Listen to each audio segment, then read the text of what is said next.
형제들아, 내가 너희에게 전한 복음을 너희에게 알게 하노니 이는 너희가 받은 것이요 또 그 가운데 선 것이라.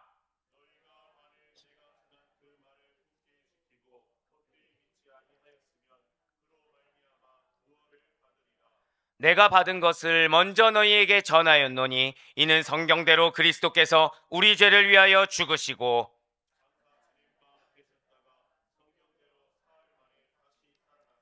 게바에게 보이시고 후에 12 제자에게와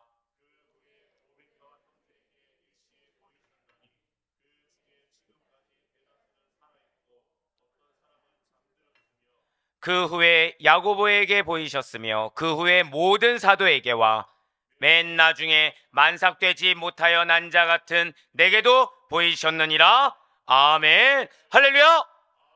네, 오대 변함없이 이 부활의 소망을 가지고 부활이 우리에게 주시는 참된 은혜 가운데 이렇게 오늘 우리가 특별 새벽 기도회, 고난주간 특별 새벽 기도를 통해서 나에게 반드시 그 평생에 있어서 이 부활에 대한 의미와 은혜를 우리 가운데 반드시 주신다, 충만하게 주신다는 그 믿음과 소망의 확신으로 우리 고난주간 특별 새벽 기도에 함께하고 계시는 모든 성도님들을 주님을 환영하고 축복합니다. 이 새벽에 우리는 지금 고난주간 특별 새벽 기도를 통해서 무엇을 주제로 지금 우리는 바라보고 있습니까? 부활. 네, 그렇습니다. 부활을 주제로 하여 은혜 받는 귀한 시간을 가지고 있어요. 자, 첫 번째 시간은 무엇이었습니까? 그렇습니다. 부활의 의미. 두 번째 시간은요? 부활의 영광. 자, 그 세 번째 시간은 저 절대 고백하실게요. 부활의 증거.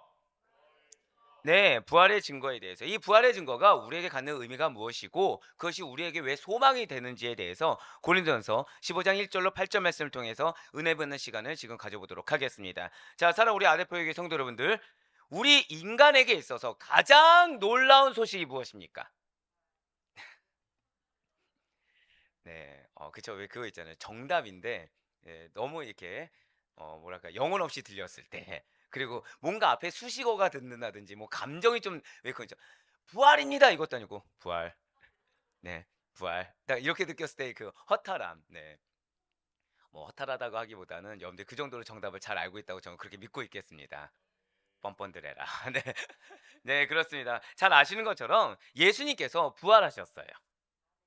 감사해요. 아멘 해주셔서. 근데 그냥 부활이 아니라는 거죠. 자, 절대 크게 고백하실게요. 사망 권세를 깨뜨리셨습니다. 이게 너무나도 중요하다라는 거예요. 자, 어제 여러분께 그런 말씀을 드렸습니다. 어제 어떤 분이 이제 그 말씀에 많이 은혜 받았다고 연락을 주셨는데, 자, 여러분들의 삶을 억누르는 것이 있습니까? 없습니까? 예, 누구나 다 있어요. 마음을 근심케 하는 것들이 있습니다. 마음을 어렵게 하는 것이 있어요. 예, 저도 설교를 하면서 저도 간혹 가다가 마음을 근심케 하는 것에 눌려 있을 때가 있습니다. 상황이 어려운 가운데 매여 있을 때가 있어요. 그런데 어제 말씀을 통해서 하나님께서 뭐라 말씀하셨습니까? 그 모든 것이 죽음보다 큽니까? 작습니까? 작다는 거예요. 우리의 마음을 어렵게 하거나 환경을 억압하거나 우리로 하여금 실족하게 할 만한 그 일들이 우리로 하여금 죽음까지 내몰 정도의 일들은 아니라는 것이죠. 죽음의 권세를 극복할 만한 것들은 아니라는 거예요. 그런데 그러면 우리에게서 가장 큰 적은 무엇입니까? 죽음이라는 거예요. 그런데 그 가장 큰 적을, 그 사망의 능력을 주님께서 이기셨습니다. 그 증거가 무엇이라고요? 그게 바로 부활이라는 거예요. 아마도 세상에 속한 사람들조차 간절히 염원하는 것이 있다고 한다면 바로 이 죽음의 정복이라는 것이죠.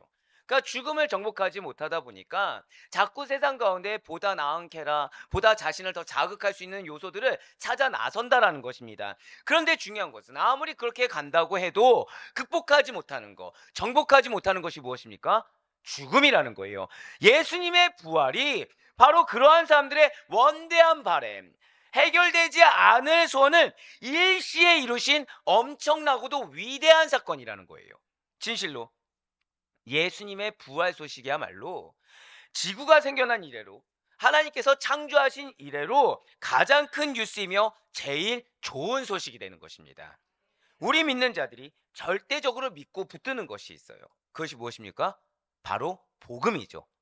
아마 교회 다닌 분들 중에 십자가, 믿음, 하나님, 예수님과 더불어서 빠지지 않는 단어가 무엇이겠습니까? 바로 복음이라는 거예요. 그리스도의 삶과 사역, 그리고 그분께서 이룬 모든 일들을 일컬어서 복음이라고 합니다. 그 모든 일들 가운데 가장 핵심이 무엇이었나요? 예수님께서 나를 위하여 어디서 죽으셨습니까?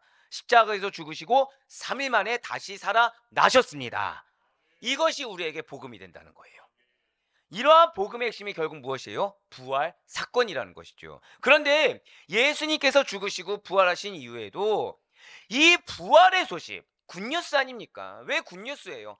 그냥 예수 믿고 구원받으세요, 복음이 굿뉴스입니다, 그냥 좋은 소식이에요, 천국 갑니다, 이게 아니에요. 사망 권세를 이기신 겁니다. 절대 해결하지 못할 것을 해결해 주신 것입니다. 죄의 문제를 해결해 주셨어요. 그래서 복음은 굿뉴스가 되는 것입니다. 우리의 그 원죄에서 우리를 탈출하게 해주셨다는 것이죠. 그런데 분별하지 못하는 자들이 있었다는 거예요. 이 부활 소식이, 이 복음이 전해지는 것을 우려해서 여러 가지 거짓 가설들을 유포하면서 예수님의 부활을 부정하려는 자들이 나타났다는 거죠. 루머를 퍼뜨립니다. 루머가 마치 팩트인 것처럼 전해요. 그래서 예수님을 믿을까 말까 고민하는 자들, 정말 은혜를 받아볼까 고민하는 자들까지도 그들이 죄의 늪으로 빠지게끔 유혹하는 자들이 생긴다는 거예요. 그 허위 가설들 중에서 대표적인 몇 가지를 살펴보면, 첫째가 사기설이라는 게 있습니다. 한마디로 예수님 부활했다는 소식이 뭐라는 거예요? 사기라는 거예요. 사기. 이는 사도라고 일컫는 자들, 예수님의 제자라고 일컫는 자들이 부활의 사실을 허위 선전했다라는 거죠. 그러니까 실제로는 정말 그렇게 부활하지 않았다라는 것입니다. 사랑하는 성도 여러분들, 그런데 한번 여쭤볼게요. 여러분들 혹시 사기 당해보신 적 있습니까? 사기요? 있으신 분들이 계시나요? 저는 개인적으로 아주 어렸을 때, 저희 집이 뭐 이제는 뭐 극복했으니까 2번 망해본 적이 있습니다. 사기를 당해서. 자, 그러면은 사기라는 것은 언제 행하게 될까요? 언제 행하게 됩니까? 사기 언제 치죠? 사기 치는 사람이 사기를 언제 칩니까? 너무 당연한 질문인가요? 사기라는 것이, 그 사기 치는 사람이 이 사기를 침으로 인해서 자기에게 뭐가 와야 돼요? 이익이 올 때. 그러니까 대부분 뭐 국내에서는 이제 금전적인 이익이 올 때 사기를 치지 않습니까? 그렇죠? 또는 어떤 금전으로 할 수 없는 어떤 명분적인 거나 하여튼 모든 이익이 올 때 사기라는 걸 치게 됩니다. 자, 그런데 지금 사기설은 뭐라는 거예요? 예수님의 부활이 사기라는 것입니다. 그렇다면 지금 누가 사기를 치고 있다는 거예요? 사도들이, 제자들이 사기를 치고 있다는 거죠. 자, 아까 사기는 뭐라 그랬어요? 뭔가 이익이 될 때 사기친다고 했습니다. 나에게 이익이 될 때 거짓으로 유포한다, 루머라는 거를 퍼뜨린다고 말씀을 드렸어요. 자, 그런데 지금 누가 사기를 쳤다는 겁니까? 사도들이, 예수님의 제자들이 사기를 쳤다는 거예요. 자, 사랑하는 여러분들, 사도나 예수님의 제자하면 그들의 삶을 통해서 뭐가 떠오르십니까? 부요했나요? 뭐라고요? 청빈하다. 예. 저는 여러분들을 항상 사랑할 수밖에 없는 게, 제가 준비하지 않은 답변들을 이렇게 하세요, 갑자기. 전 여기 뭐라고 썼을까요? 자, 여러분들 사도와 제자들 하면 뭐가 생각나시죠? 가난과 청빈의 차이는 가난하다. 또 뭐가 있죠? 지금 제가, 그쵸? 제가 질문이 잘못됐네. 유익이라고 했으니까. 고난. 감사해요. 희생이라 얘기해 주셔서. 드디어 써놓은 거 지금 나왔어요. 네, 희생했다, 고난당했다, 핍박당했다. 보통 이런 거 아닙니까? 지금 근데 누가 사기를 쳤다는 거예요? 바로 그런 자들이 사기를 쳤다는 거예요. 즉, 주님의 부활을 전함으로써 사도들, 부활의 증인들에게 어떤 이익이 있습니까? 그들이 물질의 이익을 받나요? 그들이 명예를 얻었습니까? 권력을 누렸습니까? 아니라는 거예요.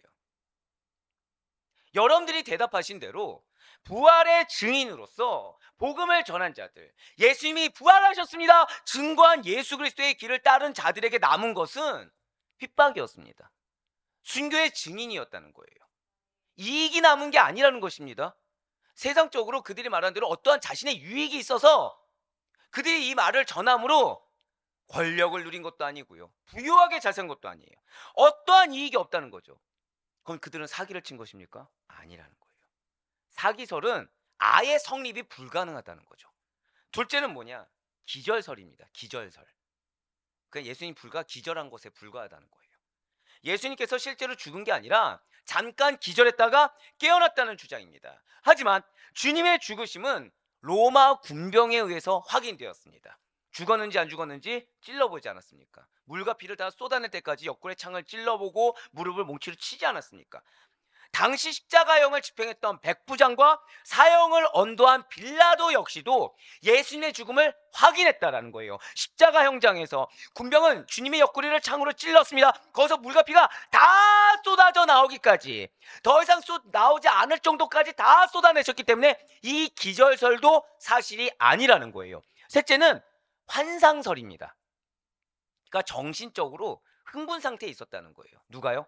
사도들과 부녀자들이 정신적으로 흥분해 있다 보니까 예수님의 환상을 보고 부활했다라고 주장했다라는 그러한 가설이고 그러한 루머라는 거죠. 그런데 예수님의 부활과 관련해서 빈무덤이 있습니다. 열린 돌문이 있어요. 그것을 다 확인하고 혼비백산에서 도주한 무덤의 파수꾼 등등이 그 증거로 이미 남아있다는 거죠. 그리고 진실되고 일치된 증인들의 여러 증인들의 증언이 있었기 때문에 이 환상설이란 가설 역시도 사실 무근이라는 거예요. 네 번째는 도적설입니다. 의외로 가설이 많아요. 이거는 예수님의 제자들이 예수님의 시체를 훔쳐갔다는 거예요. 훔쳐가놓고서 예수님이 부활했다라고 주장했다라는 그런 주장이라는 거죠. 그런데 예수님의 무덤이 무엇으로 되어 있습니까? 돌문으로 되어 있어요. 고고학적으로 그 무게가 1.5톤에서 2톤가량으로 추정됩니다. 자, 그런데 여러분들 혹시 성경 어디에서도 예수님의 제자들이 이렇게 요즘 말로 뭐라고 그러죠? 근육질이었다, 500씩 세대를 쳤다, 이런 게 있었습니까? 없습니다. 힘이 좋았다, 없어요. 군병들이 철통같이 경계를 합니다. 거기에 1.5톤에서 2톤가량의 돌문이 앞을 가로막고 있는데, 스승의 죽음 앞에서 겁에 질려 도주하기 바빴던 제자들이 시체를 도적질한다? 이렇게 주장하는 것은 상식 밖의 상상에 불과하다는 거죠. 지금 예수님의 부활을 부정하기 위해 주장한 그 당시 때 가장 유명했던 4가지 가설을 지금 말씀드렸는데, 모두 다 허위 소문에 불과한 사람의 소리입니다. 모두 다 루머에 불과하다는 거예요. 그들이 증언하고 주장한 것들은 모두 다 거짓입니다. 이 당시 때 그건 가장 불쌍한 자들이 누구입니까? 예수님을 따르는 무리들이었어요. 무리들인데 끝까지 예수님을 믿어야 되는데 흔들리는 겁니다. 근데 흔들리더라도 인내하고 예수님이 기다리라고 하는 말씀을 그대로 순종해서 기다렸다면 루머가 루머에 불과하다는 것을 깨달았을 텐데, 이 루머에 휩싸인 자들이 있었겠습니까? 없었겠습니까? 있었다는 거예요. 안타깝게. 아, 정말 그래? 아, 내가 잘못 믿은 거 아니야? 아, 어쩜 나도 그래, 환상일 수도 있겠다. 그런 자들이 제일 불쌍하다는 거죠. 사는 여러분들, 부활은 사실입니다. 부활은 진리입니다. 어떠한 인간의 소리에 흔들리지 않는 우리가 되길 바래요. 어떠한 인간의 소리에 미혹되어서 진리보다 앞선 다른 것을 따르는 안타까운 일이 우리의 것이 아니길 간절히 소망합니다. 사람의 소리에 요동해서 마치 부활보다, 신앙보다 더 중요한 것이 있는 것처럼 착각하는 우리가 아니길 바래요. 예수님의 부활에는 결코 부정할 수 없는 확실한 증거들이 있습니다. 부활엔 무엇이 있다고요? 증거가 있다는 거예요. 바로 이 증거를 살펴보므로 여러분과 저의 부활 신앙을 보다 확고히 하는 계기로 삼으시고, 이 땅을 살아가는 데 있어서 그 부활의 증거로 말미암아 이 부활 신앙이 나에게 얼마나 중요한지, 얼마나 이것이 흔들리지 않는 가치가 되었는지 깨달으며 나아갈 수 있는 오늘 이 시간이 될 수 있기를 주님의 이름으로 간절히 축원합니다. 먼저 그 부활의 증거 첫 번째가 무엇이겠습니까? 첫 번째는 신구약 성경이 증거가 된다는 거예요. 자, 신구약 성경은 누구의 말씀입니까? 맞아요. 변치 않는 하나님의 말씀입니다. 바로 그 성경에서는 예수님의 죽음과 부활에 대해서 수도 없이 말씀하고 있다는 거예요. 실제로 예수님께서는 오늘 보면 고린도전서 15장 3절로 4절 말씀이 증거하는 것처럼 성경대로 죽으시고 성경대로 살아나셨습니다. 고린도전서 15장 3절 4절 말씀입니다. 내가 받은 것을 먼저 너희에게 전하였노니 이는 성경대로 그리스도께서 우리 죄를 위하여 죽으시고 장사 지낸 바 되셨다가 성경대로 사흘 만에 다시 살아나사. 아멘. 분명 구약 성경은요, 예수님의 오심과 죽으심, 그리고 다시 사실 것에 대해서 거듭하여 예언하고 있다는 것이죠. 또 예수님 자신도 생전에 자신이 죽으신 후에 부활하실 것이라고 거듭 말씀하셨다는 거예요. 한두 번 말씀하신 것이 아닙니다. 지속적으로 증거가 되었어요. 지속적으로 선언하셨습니다. 그러한 예언과 예고대로 예수님께서 실제 죽으셨습니다. 그리고 부활하셨다는 거예요. 사랑하는 우리 모든 성도 여러분들, 만약에 예수님께서 다시 살아나지 않으셨다고 한다면 어떻게 되겠습니까? 그러면 예수님 스스로가 거짓말쟁이, 예수님 스스로가 사기꾼이 될 거예요. 사기설에 힘을 실는 그런 분이 아이러니하게 예수님이 되실 것입니다. 하지만 그분께서 하나님의 말씀이다 라고 하신 그 성경은 거짓 문서가 아니라는 것이죠. 진실로 부활의 가장 확실한 증거가 무엇입니까? 오류가 없어요. 거짓이 없는 바로 성경 그 자체가 되는 것입니다. 진실로 성경에 예언된 것은 응답되지 않은 것이 단 하나도 없다는 사실을 반드시 믿으시길 바라요. 왜요? 성경이 하나님의 말씀이기 때문인 것입니다. 모든 성경은 하나님의 감동으로 된 것으로, 성경이 무엇으로 되었습니까? 하나님의 감동으로 되었어요. 하나님의 말씀으로 되었습니다. 그러한 하나님의 말씀이 증거한 부활, 그것은 진실로 진리가 되는 것입니다. 두 번째로 무엇이 증거가 되겠습니까? 저 따라 고백하실게요. 부활하신 예수님의 현현. 그렇습니다. 그냥 부활하셨다 끝나고서 말만 전해주고 누구도 목격한 자가 없다고 한다면 증거가 될 수가 없겠죠. 하지만 부활하신 예수님의 현현하심이 있었다는 거예요. 이것이 우리의 증거가 된다는 것입니다. 진실로 부활하신 예수님께서는 바로 하늘로 승천하지 않으셨어요. 지상에 며칠간 머무셨습니까? 40일간 머물러 계셨어요. 그래서 부활하신 그 육신을 직접 여러 사람들에게 친히 내보이시면서 당신의 부활을 증거하셨다는 것이죠. 그래서 사도 바울은 오늘 본문 고린도전서 15장 4절부터 8절까지의 말씀을 통해서 부활하신 예수님의 현현을 증거하고 있습니다. 고린도전서 15장 4절로 8절의 말씀입니다. 장사 지낸 바 되셨다가 성경대로 사흘 만에 다시 살아나사 게바에게 보이시고 후에 12제자에게와 그 후에 500의 형제에게 일시에 보이셨나니 그 중에 지금까지 대다수는 살아있고 어떤 사람은 잠들었으며 그 후에 야고보에게 보이셨으며 그 후에 모든 사도에게와 맨 나중에 만삭되지 못하여 난 자 같은 내게도 보이셨느니라. 아멘. 자, 오늘 말씀을 보니까 처음에 사흘 만에 다시 살아나서 누구에게 보이셨습니까? 게바 베드로에게 보이셨습니다. 그 후에 누구에게 보이셨어요? 12제자에게 보이셨습니다. 그 후에 500여 명에게 보이셨습니다. 그 후에 야고보에게 보이셨고 또 누구에게 보이셨어요? 모든 사도에게 보이시고 사도 바울에게까지 보이셨다는 거예요. 할렐루야. 진실로 예수님께서는 당신의 부활에 대하여 너무나 명확한 증거를 보이셨다는 거예요. 그냥 한두 명이 아니라는 것이죠. 두려움에 떠는 제자들 앞에 나타나시기도 하셨습니다. 사랑하는 제자들과 함께 식사교제도 하셨어요. 또한 못 박힌 손, 못 박힌 발, 창에 찔린 옆구리까지 보여주기까지 하셨다는 거죠. 이 이상 무슨 증거가 더 필요하겠습니까? 사랑하는 우리 성도 여러분들, 구약 성경에서 어떤 사람의 증거가 법정에서 사실로 인정받기 위해서는 증인이 필요하다고 하죠. 그 증인의 수가 몇 명이라고 합니까? 맞습니다. 2명 내지는 3명이라고 분명히 언급하고 있어요. 바로 신명기 19장 15절의 말씀입니다. 사람의 모든 악에 관하여 또한 모든 죄에 관하여는 한 증인으로만 정할 것이 아니요 2 증인의 입으로나 또는 3 증인의 입으로 그 사건을 확정할 것이며. 아멘. 자, 지금 이 말씀이 무슨 말씀일까요? 증인 2명이나 3명이 일관되고 일치된 증언을 하게 된다면 그 증거는 진실로 참으로 채택됐다는 거예요. 그런데 예수님의 부활 몇 명이 증언했습니까? 예, 두 명입니까? 3명입니까? 지금 그냥 오늘 말씀만 봐도 숫자로 500여 명이 보이지 않습니까? 거기에 무리들이 보입니다. 모든 사도들이 보입니다. 단순히 2-3명 정도가 아니라는 거죠. 부활하신 예수님께서는 맨 처음 막달라 마리아에게 나타내 보이신 후에 다른 사람들에게도 자신을 나타내 보이셨는데 보여주신 횟수로는 10번 이상이며 목격자 수로만 그냥 무리들 모든 사도들을 배제한다고 하더라도 600여 명에 이른다는 거예요. 부활의 증인이 600여 명에 이른다고 한다면 더 말할 필요가 무엇이겠습니까? 그들이 동시대에 전혀 다른 배경에 살고 있어요. 그렇지만 일관적이고 동일한 증언을 하는데 이것을 어찌 사실이라고 말하지 않겠습니까? 세 번째로 우리에게 증거가 되는 것은, 자, 절 따라 고백하실게요. 예수님의 빈무덤.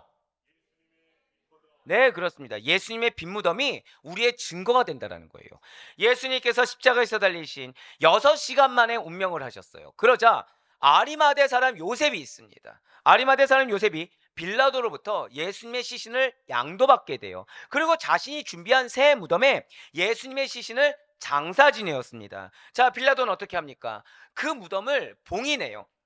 철저하게 봉인해서 아무도 무덤 문을 열지 못하게 하였습니다. 그리고 거길 비웠습니까? 아니죠. 그 무덤 문 앞을 군인들로 하여금 철동같이 지키게 해서 누구도 무덤에 접근하지 못하게 했다는 거예요.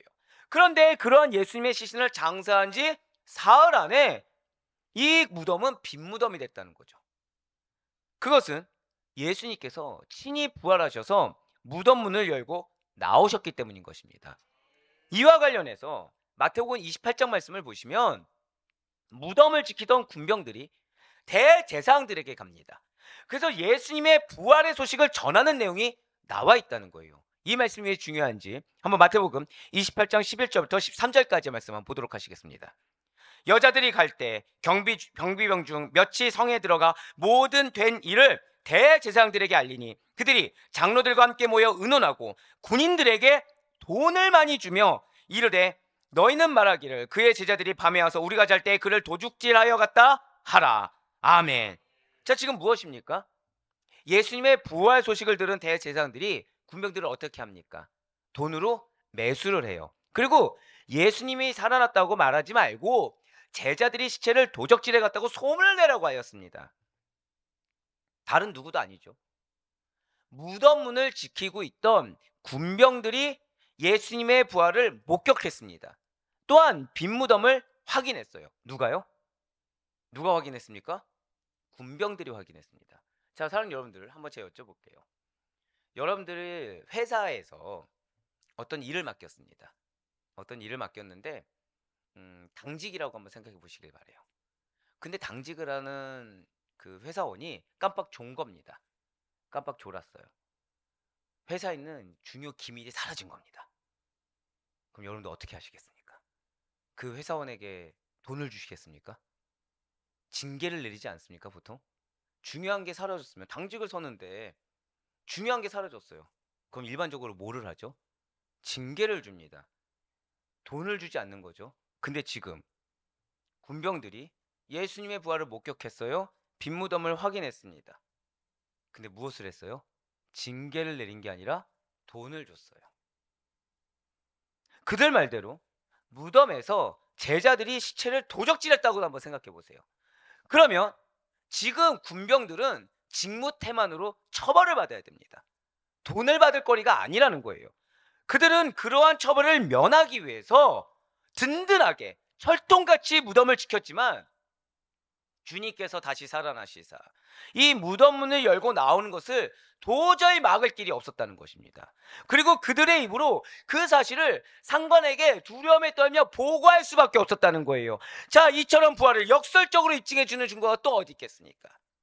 오히려 군병들의 그 보고에 대제사장들, 루머를 퍼뜨리고자 하는 대제사장들이 자신의 행동으로 자신이 거짓이란 사실을, 자신의 행동들이 일반적이지 않다는 사실을 증거함으로 예수님의 부활의 증인이 친히 되어버렸다는 거예요. 할렐루야. 마지막으로 제자들의 변화와 순교자들의 피가 증거가 되는 것입니다. 예수님께서 원수들에게 붙잡히실 때 제자들은 다 도망가 버렸어요. 베드로는 몇 번 부인했습니까? 3번 주님을 모른다고 부인했습니다. 하지만 제자들은 부활하신 주님을 만난 뒤로 큰 변화를 가졌다는 거예요. 주님으로부터 예루살렘을 떠나지 말고 아버지의 약속하신 것을 기다리라는 말씀을 들었어요. 그 말씀에 순종해왔습니다. 제자들은 합심하여 기도하다가 오순절 날에 성령으로 충만해지자 담대히 예수님의 부활을 증거하게 됐다는 거예요. 사랑하는 여러분들, 여러분들은 주님의 제자입니다. 믿으십니까? 어쩌면 여러분들이 십자가 앞에서 믿음 없는 모습을 보일 수도 있어요. 죄를 지을 수도 있습니다. 하지만 회개가 중요한 이유가 바로 여기 있어요. 회개하고 순종했을 때 더 놀라운 사역을 이끄시는 하나님의 손길을 경험할 수 있는 여러분과 제가 되길 간절히 소망합니다. 십자가 앞에 도망친 나의 모습, 죄된 나의 모습이 부끄러워서 오히려 다른 무리들, 오늘 어떤 무리들이 있었습니까? 그 가설들 앞에 거기에 현혹되어서 거기에 나의 죄성을 숨기고 싶어서 그것은 가설이라고 스스로 치부해버리면 막 이렇게 제자처럼 다시 쓰임받는 축복된 길을 걸어가지 못하는 자들과 같이 되지 말고 나의 죄성 앞에 아멘으로 순종하시길 바래요. 나의 죄성 앞에 그 순간 주시는 말씀에 순종할 수 있는 여러분과 제가 되길 간절히 소망합니다. 그 길 가운데 그 회개의 순간까지도 사용하셔서 더 크게 쓰실 하나님, 더 굳건하게 쓰시는 하나님을 만날 수 있는 어떻게 쓰임받는 것입니까? 복음의 증거자로 쓰임받을 수 있는, 부활의 증거자로 쓰임받을 수 있는 여러분과 제가 되길 간절히 소망합니다. 네, 맞아요. 제자들은 루머에 더 이상 현혹되지 않았습니다. 제자들은 그 가설에 현혹되지 않았어요. 제자들은 부활하신 주님을 만난 뒤에 오히려 순종하였습니다. 오히려 합심하여 기도했어요. 그래서 성령으로 충만해져서 담대히 예수님의 부활을 환경을 따지지 않고 증거할 수가 있게 되었습니다. 심지어 예루살렘 공회라는 당시 최고 권력자들만 모인 자리, 예수로 하여금 십자가에 못 박혀 죽도록 사형을 언도한 그 자리에서조차 예수님이 살아나셨습니다라고 외쳤다는 거예요. 그리고 그 뒤로 수많은 그리스도인들, 현혹된 무리들 말고 제자가 된 그리스도인들, 정말로 제자처럼 쓰임받은 그리스도인들은 집에서 쫓겨납니다. 재산이 몰수돼요. 일터에서 쫓겨납니다. 짐승의 밥이 돼요. 추방을 당해요. 온갖 루머에 일사입니다. 억울한 일을 당해요. 화형까지 당하는 고통을 당하면서도 무엇을 잊지 않았습니까? 예수님이 살아나셨습니다. 예수님이 부활하셨습니다. 그 진리만큼은 놓치지 않았다는 거예요. 예수의 부활을 부인하면 살려줄 거야, 너의 권리를 보장해 줄 거야, 너의 앞날도 책임져 줄 거야 라고 현혹해도 예수님은 다시 살아나셨다고 고백했어요. 복음이 진리라고 고백했습니다. 세상 것이 진리가 될 수 없다고 고백했어요. 사람의 가설이 복음을 가려울 수 없다고 선포했어요. 모든 것을 다 잃는다고 하더라도 나에게 복음이 전부고 나에게 주님의 부활이 전부라고 증거했다는 것이죠. 이것이 여러분과 저의 전부가 될 수 있길 정말 간절히 소망합니다. 어떤 허다한 영적 공격과 어떤 허다한 루머가 여러분들을 억울하게 한다고 하더라도 복음을 놓치지 마시길 바라요. 부활을 놓치지 마시길 바랍니다. 사람들의 소리는 여러분들의 입술 통해 증거되는 복음을 막을 수가 없어요. 사람들의 여러분들의 공격은 여러분들이 복음을 선포함으로 말미암아 주님께서 주시는 기쁨과 충만함과 그 능력을 막을 수가 없습니다. 할렐루야. 그래서 부활의 증거가 우리에게 중요한 거예요. 내가 부활의 증거를 정말 믿는다고 한다면 우린 담대해집니다. 내가 부활의 증거를 정말 믿는다고 한다면 이 땅 가운데 여러분들을 공격하는 허다한 소리는 허탄한 울리는 꽹과리야 종처럼 들리게, 징처럼 들리게 됩니다. 하지만 내가 부활의 증거를 믿는 믿음으로 말미암아 그치, 부활은 정말이지, 그리고 나 역시 부활할 자지, 나 역시 절대 고백하실까요? 나는 영생의 부활을, 상급의 부활을 할 자입니다. 아멘? 그 사실을 확신함으로 말미암아 이 땅 가운데 복음만을 지킨다는 거예요. 이 땅 가운데 믿는 자로서 살아가게 됩니다. 믿는 자가 무엇입니까? 부활신앙에 흔들림이 없는 자예요. 어떠한 사탄의 메인자들의 허다한 소리에 흔들리지 않는 자입니다. 어떠한 사탄의 영역 가운데 있는 환경 가운데 눌려서 나의 본질을 놓치느라 내 마음을 낙심 가운데 그대로 내버려 두는 자가 아니라는 거죠. 이것이 힘입니다. 이것이 부활의 증거가, 이것이 그래서 우리에게 힘이 된다는 거예요. 모든 것을 다 잃으면서, 즉 죽임을 당하면서도 이 제자들은, 이 그리스도인들은, 무리가 아닌 자들은 부활을 힘있게 전파했어요. 이러한 일들은 주의 부활이 명백한 진실이요 확실한 진리가 아니고서는 일어날 수가 없는 일이라는 거죠. 세상 사람들은 죽으면 끝이라고 여깁니다. 하지만 부활신앙을 가진 사람들은, 자, 절대 고백하실까요? 나는 부활신앙을 가졌습니다. 아멘? 그 부활신앙을 가진 사람들은 죽어도 장차 부활할 것을 확신하기 때문에 그냥 믿는 것도 아니에요. 확신하기 때문에 순간 때문에 영혼을 포기하지 않아요. 무엇 때문에 영혼을 포기하지 않는다고요? 순간 그 찰나. 이 순간에 감정 때문에 영혼을 포기하는 행동을 하지 않습니다. 이 순간에 잠시 잠깐의 그 미혹과 편안함 때문에 마음의 그 직성 때문에 영혼을 포기하지 않아요. 더 무서운 건 뭔지 아십니까? 포기한 자는 이걸 또 감추기 위해서 더 큰 죄를 계속 짓는다는 거예요. 이 더 큰 죄는 무엇이죠? 가설들을 왜 펼쳤습니까? 그 네 가지 가설의 가장 큰 희생양이 누구입니까? 믿는 자들이에요. 믿는 자를 끌어내린다는 거죠. 그럼 가설을 펼친 자들이 누구입니까? 사탄의 주구입니다. 사탄의 권세 아래 있는 자들이에요. 그런 자들의 말에 우리는 현혹되지 않길 죄송합니다. 끝까지 복음에만 매여 있길 바래요. 영혼을 위해서 오히려 순간을 포기하며 신앙을 지키는 것이 부활의 증인들의 삶인 것입니다. 왜요? 부활의 증거는 확실하기 때문에. 진실로 이러한 제자들의 변화, 진실로 무리들의 말에, 가설들의 말에 현혹되지 않고 끝까지 믿음을 지키고 부활의 증거를 확신함으로 순교한 순교자들의 피는 예수님의 부활에 대한 또 다른 확실한 증거가 되고 우리에게 가장 좋은 롤모델이 또 되는 것입니다. 사랑하는 성도 여러분들, 주님의 부활의 진정성이라는 것은 주님의 부활 당시부터 도전을 받아왔어요. 오늘날 많은 교회가 이 부활절이라고 하면 그냥 축제처럼 여기고 말기 마련입니다. 고난주간 어떻게 보내나요? 고난주간. 그래, 고난주간이면 금식 한 번 정도는 해야지. 그래, 예수님이 나를 위해 죽으셨지. 그래, 우리 그분을 묵상하자 해서 끝내는 경우가 허다합니다. 솔직히 말씀드릴까요?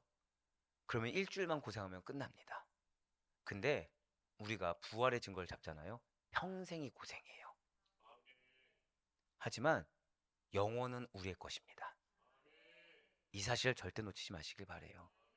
그냥 눈앞에 보이는 표면적인 그 텍스트에 취하지 마시길 바랍니다. 우리는 평생토록 고난주간입니다.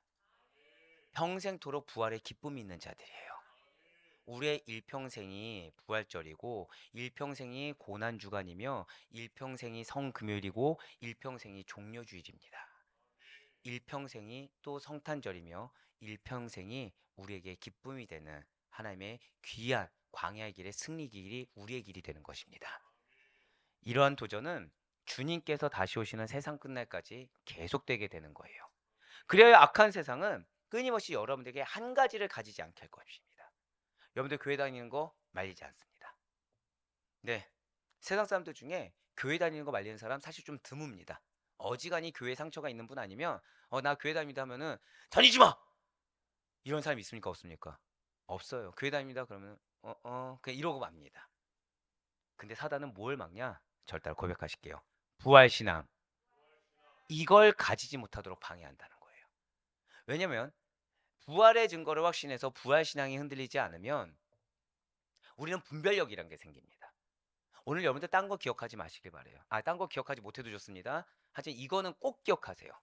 순간을 위해서 영혼을 포기하지 말자. 이건 반드시 기억하셔야 됩니다. 부활신앙을 가진 자는 영혼에 대한 확신이 있는 자들입니다. 영혼에 대해서 그 증거가 나의 증거가 된다라고 믿는 자들이라는 거예요. 그렇기 때문에 사단은 부활신앙만큼은 가지지 못하게 막는 겁니다. 그래서 오히려 부활에 대해서 티미하게 하거나 관념적으로 알게 한다는 거죠. 부활이 그냥 예수님 부활하셨지 이걸로 끝나게 한다는 거예요. 나에 대해서도 이게 뭐 죽음의 부활이 뭐고 생명의 부활이 뭔지도 잘 개념적으로 정립하지 못하게 만듭니다. 그냥 그러려니 하고 말게 한다는 거예요.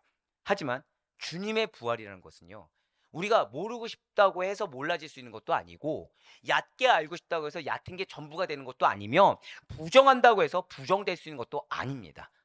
어떤 허다한 루머가 연대 부활신앙을 막을 수 있는 것도 아니라는 거예요. 자, 진리를 부정한다고 해서, 진리를 가린다고 해서 진리가 거짓이 될 수가 있는 것입니까? 사랑하는 자녀가 약을 먹기 싫어해요. 그럼 그 약을 가리기 위해서 우리가 여러 노력을 할 수 있겠죠. 뭐 물에다가 탈 수도 있고 뭐 다른 거랑 초콜릿이랑 같이 먹일 수도 있겠죠. 그런다고 해서 약의 성분 본질이 바뀝니까 안 바뀝니까? 바뀌지 않는다는 거예요. 주님의 부활은 절대 진리입니다. 그러므로 그것은 절대로 부정될 수도 없고요. 믿는 성도들로 하여금 필연적으로 가장 가치 있게 붙잡아야 될 것이 부활입니다. 특별히 주님의 부활에 대한 증거는 너무나도 확실해요. 그런지 우리 성도님들께서는 평생을 살아가는 데 있어서 분명한 부활의 확신 가운데 살아가야 됩니다.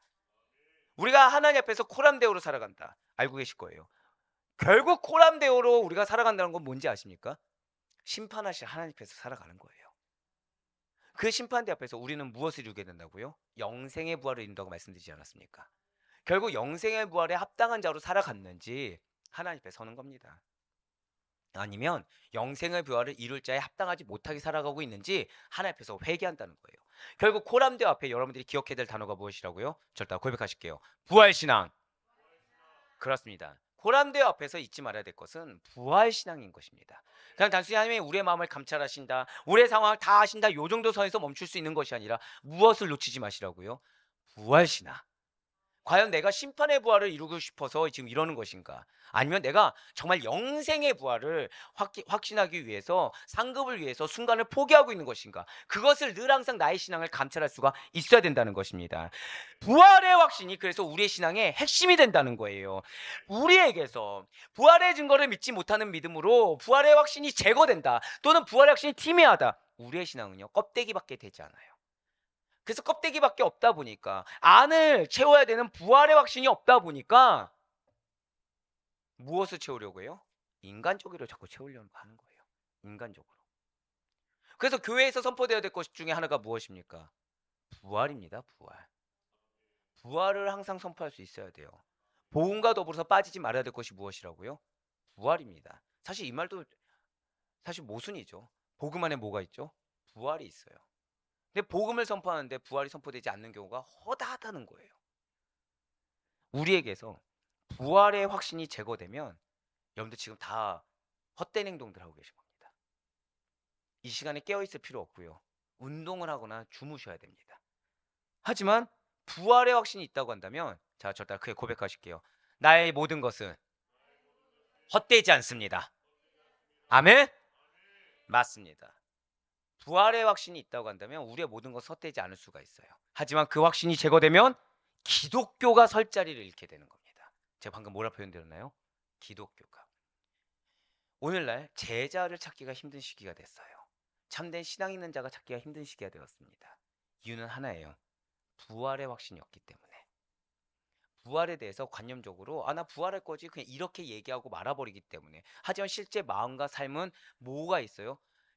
이 환경 가운데 이 순간에 대한 염려로 가득 차 있는 겁니다. 제가 방금 뭐라 표현드렸어요? 순간에 대한 염려로 가득 차 있는 이유가 무엇이라고요? 부활에 대한 확신이 없기 때문이에요. 부활에 대한 확신이 왜 없는 것입니까? 부활의 증거에 대해서 내가 명확하게 붙잡고 있지 않기 때문인 것입니다. 물론 우리는 기독교를 지키기 위해 뿐만 아니라 우리의 신앙을 지켜보고자 확실한 증거도 없는 부활 신앙을 가지는 것이 아닙니다. 부활이 확실하지 않는다고 한다면 우리는 차라리 우리의 신앙을 폐기해버리는 게 낫다는 거예요. 하지만 그리스도의 부활만큼 이 세상에 확실한 것은 없습니다. 그래서 사랑하는 우리 성도 여러분들, 확신함으로 담대하게 사시길 바라요. 확신함으로 순간에 매여 사는 자들이 아니라 영원에 붙들린 자가 될 수 있길 간절히 소망합니다. 진실로 주님께서는 부활을 통해 죄에 대해서 승리하셨어요. 사망 권세에 대해서 승리하셨습니다. 사탄의 어두운 권세에 대해서 승리하셨어요. 우리를 누리고 있는 그 순간의 것들에서 승리하셨습니다. 할렐루야. 그리고 정말 바로 없거나 없기는 이번 고난 주간 동안 여러분들이 반드시 잊지 말아야 될 것이 이 부활의 증거입니다. 내가 삶을 살아가면서 순간에 자꾸 매여 있으면 나에게 부활의 증거가 있는데 내가 왜 자꾸 이렇게 순간에 연연하는 것인가? 라고 하면서 되돌이시길 바래요. 이 부활이 비단 이렇게 성경에 기록된 500여 형제나 사도나 게바에게만 일어날 일이 아닌데 왜 나는 이 부활에 대한 확신 없이 마음이 흔들리는 것인가? 돌이키시길 바래요. 그러면서 예수님 십자가에 담긴 이 부활의 증거로 말미암은 부활의 영광을 더 깊이 상고하시면서 언제 어디에서나 부활의 승리를 체감하며 나아갈 수 있는, 그래야 여러분들 스스로가 부활의 증거자가 될 수 있는 축복된 우리 모든 성도님들 될 수 있기를 주님의 이름으로 간절히 축원합니다.